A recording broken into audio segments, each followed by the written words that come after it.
held on tight every night. Distance tried, but love stayed strong. Kay Lord, di kami pinabayaan kailan na. Cheer through every call. God's grace carried. When time tried to break our plan, He showed it. We've been through fire, we've been through rain, but His love kept healing the pain. In every test we faced through the faith. Ich liebe dich, my heart will stay forever with you. Come what may, God roll. Hello guys and welcome back again sa ating YouTube channel. So today, mayroon tayong wedding na atinan. So isa tayo sa Ninang. Ayan, Ninang Photo Day. Ito yung ating video ay wedding. Ayan, wedding ni Jason and Demi. Ayan, so one of my friend here in church, and kinasal sila dito guys sa Taguig City Hall. City Hall ba tawag dito? So amazed talaga kami. We grateful and thankful kay Mayor Cayetano. Mayor Cayetano, sino ngayon? Mayor ng Taguig. Ayan, kay Lani Cayetano, na sobrang ganda ng kanyang venue sa wedding guys. So parang pag binayaran mo to, nasa 100 plus. May libre pang photographer, pa music, mayroon talagang pastor ni hire at Ate Leia, Ninang for guys, today. ay wala kayong dapat bayaran. So tingnan natin po today. Enjoy sa panonood. So is a gift talaga na yung babae at lalaki ay magkatagpo na mag-decide na magpakasal. So ito yung design ni Lord sa atin. So ayun, nagiging witness kami sa pag-iisang dibdib ng mga couple na ito, and thankful guys kay napakaganda talaga ng venue, and proud to be proud dito sa mayor namin. Ayan, thank you so much and enjoy watching guys.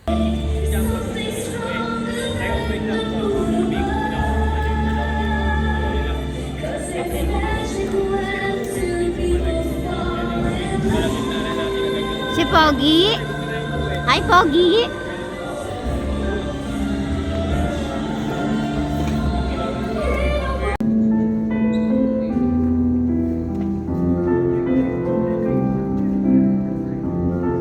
Magandang umaga sa ating lahat. Sa araw na ito, para sa espesyal na kasal, ating masasaksihan ang pag-isang dibdib ng ating 8 pares.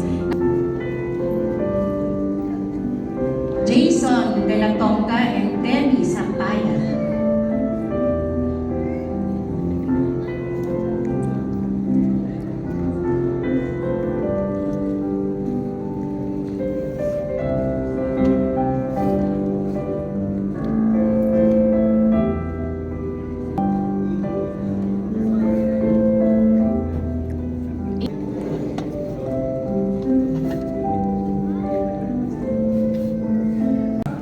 Praise God at sa lahat ng nandito, sa bawat couples. Praise the Lord. Tayo po ay manalangin. Pwede po ba hilingin ko sa bawat isa na tumayo po? Praise the Lord. Okay. Palan ay isa pong wedding it's not a man's idea. It's God's idea. Ang unang kasalan ay nangyari po sa Garden of Eden, na kung saan ay may binigay ang Diyos sa lalaki, sa kadahilanan ang lalaki, silang dalawa nagkakalaki. Amen. Kaya it's so important na sa bawat pamilya, merong Diyos na pinaniniwalaan. Kasi kung walang Diyos, pag ang mag-asawa ay lumayo sa Diyos, silang dalawa rin nagkakalay. Kaya mahalaga po, pahalagahan natin ang relasyon natin sa Ay, may Diyos. bagong ninong. Kami pong mag-asawa, yan po ang kwento sa isa, ay 41 years na po kami magkasama. magkasama this coming December. Family means after marriage, I leave you. Kaya nga, mahalaga po na kumpleto ang Pastor, okay yan. pamilya. Ang pamilya. Amen?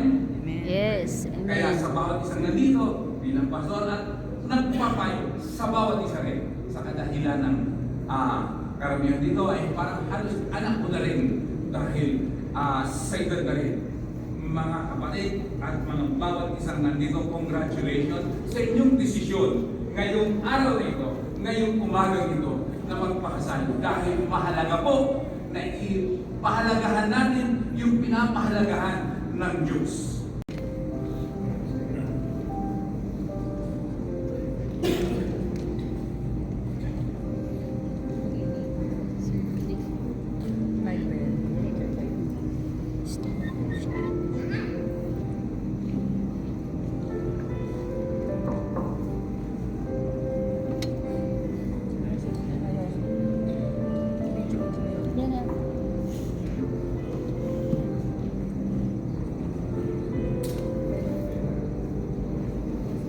Atin pong i-welcome ang ating punong lungsod, ang mahal ng lahat, Mayor ng Army Atilani Cayetano.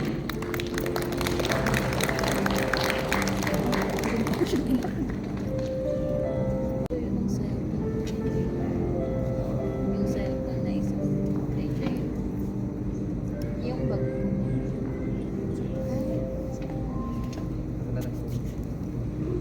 Tayo magsisimula na sa seremonya ng kasal.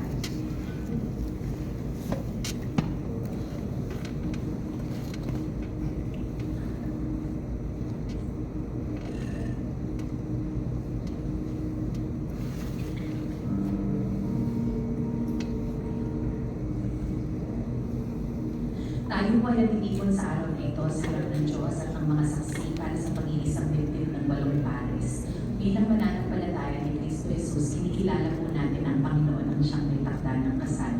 It was the Lord God who said, "It is not good for a man to live alone. I will make a partner suitable for him." Kaya sa araw na ito, kinikilala po natin na about kalalakihan na maharap sa atin ngayon, na humihiling na sila ay maikasal, ay ihinanda ng Panginoon para sa espesyal na tagpo ito. Gayon din naman sa dinami-dami ng babae, ang babae na makakasalan ng walo po na couples ngayon, 8 kalalakihan, ay hinanda ng Panginoon para sa buhay may asawa.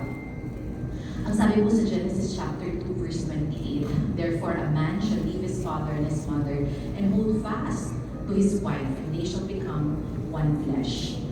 Mga gigilo kong mga kababayan, bilang mayor ng lungsod, gusto kong sabihin sa inyo na isa po yung pagkakasal sa pinakapaborito ko pong gawain bilang mayor. Kasi po wala kasing saya para sa akin na magamit yung aking buhay at yung aking posisyon para sa pag-iisang dibdib ng dalawang pares. It's truly a privilege for me to actually witness a miracle. Bakit ko po sinabing miracle? Kasi sa tanging sa pagkakasal lang po, na ang dalawang buhay ay nagiging isa.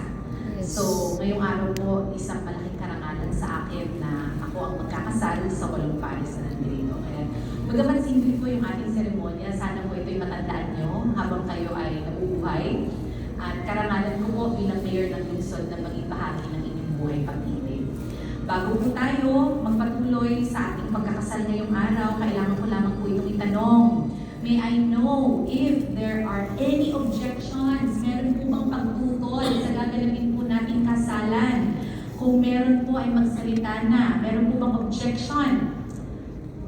Kasi po kung hindi kayo magsasalita, you will forever hold your peace. Okay? So wala nang bang pagtutol? Kung wala, napalakpakan po natin ang 8 pares at ating magpapatuloy na sa ating pagkakasal. May I just remind the 8 couples na humihiling sa akin na sila ay aking kasal ngayong araw, that the vows you're about to make are not to be done without careful thoughts and prayer. Bakit po kailangan na hindi lang pinag-isipan kundi pinagdasal? Kasi po, sa pagkakasal, wala na po itong atrasan. Ang commitment na gagawin mo ngayon ay commitment na pang habang buhay. hindi po biro ang commitment na gagawin nyo ngayong araw na to. Ang sabi po sa Matthew chapter 19 verse 6, what God has joined together, let not man separate.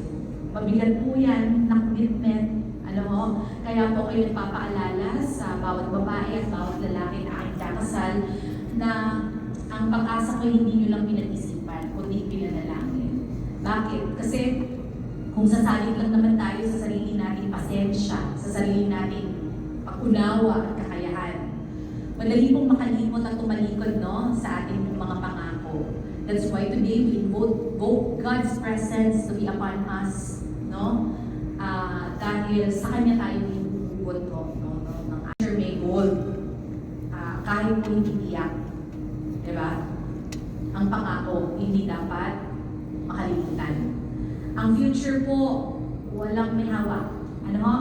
Di natin alam kung anong mga mangyayari sa mga susunod na taon ng ating buhay. Pero ang paalala ko ni Mayor Lani, ang commitment dapat hindi magmaliw. Ang patience dapat mahaba, malalim. So yun ang paalala ko sa inyo. So before God, your friends, and your families, I will now ask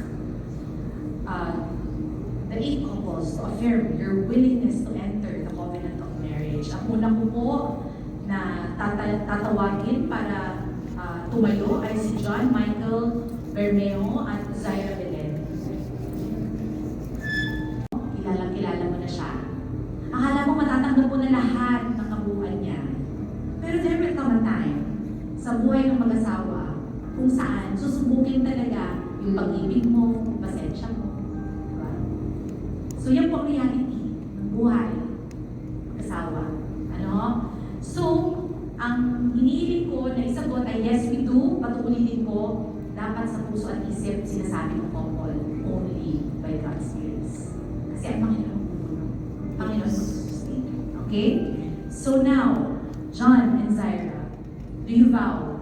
Together, do you promise that whatever problems, hardships you may face together in the future, because the future is uncertain, you will never consider separation? Anong sagot niyo? Yes, I do. Eh, paano yung isa? Yes, we do. Yun, yes, we do. Okay, palakpakan natin sila. Next is Jason and Demi. Jason, sagot na malinaw ang mga tanong ko. Jason, do you take this woman to be your lawfully wedded wife? Yes, I do. Do you promise to love her, honor her, comfort, and keep her in sickness and in health as long as you both shall live?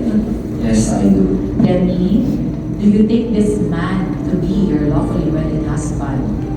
Yes, I do. Do you promise to love him, honor him, comfort him in sickness and in health as long as you both shall live? Yes, I do.